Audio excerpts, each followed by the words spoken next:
হে দুনিয়ার মুসলমান ইমানদারের দল, যখন তোমাদের অন্তরের মধ্যে এই পোষণ লালন করবা যে আমি হঠাৎ করে কখন মারা যাব, দুনিয়ার ব্যস্ততা ঠিক আছে তোমার অন্তরের মধ্যে থাকবে, যখন তোমার অন্তরের মধ্যে এই অবস্থা লালন করতে পারবা যে আমি হঠাৎ করে কখন মারা যাব, সর্বদা আমার প্রস্তুতি নেওয়ার প্রয়োজন। তাহলে তোমার আখিরাতটা এত সুন্দর হবে, যখন তুমি মারা যাওয়ার পরে তোমার আমলনামা তোমার সামনে দেওয়া হবে। ওই দিন যদি তোমার আমলনামা তোমার বাম হাতে দেওয়া হয়, সেই দিন তুমি আফসোস করে বলবা, হায় যদি আমাকে দুনিয়ার মধ্যে পাঠানোই না হতো তাহলে তো আমার এই অবস্থা হতো না। ওই দিন আফসোস করে আর কোনো কাজ আসবে না, কারণ ওই দিন তোমাদের আমাদের এই অবস্থা হবে, সবাই পেরেশানি থাকবো, সবাই একই কথা বলবো যে হায় আফসোস যদি আমরা দুনিয়ায় থাকতে ভালো কাজ করতাম তাহলে আজ আমাদের এই অবস্থা হতো না। আর যারা ডান হাতের মধ্যে আমলনামা পাবে তারা তাদের আমলনামা নিয়ে ছুটাছুটি করবে আর বলবে, দেখো এই দেখো আমার আমলনামা,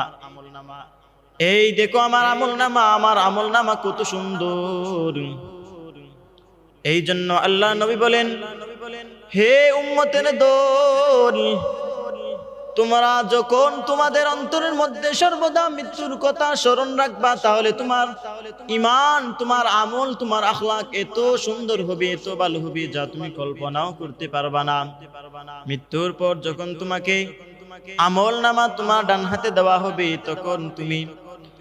এই আমলনামাগুলো দেখবে আর বলবে, হায় আমি তো তখন যদি আরো ভালো কাজ করতাম তাহলে হয়তো আমার আমলনামা আরো সুন্দর হতো। এই জন্য আল্লাহ তাআলা বলেন, আলহামদুলিল্লাহিল্লাযী জাআলাশ শামসা ওয়াল কমারা বিহুসবান ওয়ান নাজমা ওয়াশ শাজারা ইয়াসজুদান وفضل زمانا على زمان كما فضل مكانا على مكان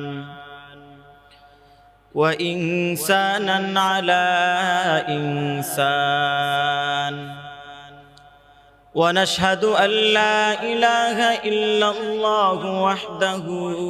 لا شريك له ونشهد أن سيدنا وسندنا وحبيبنا وحبيب ربنا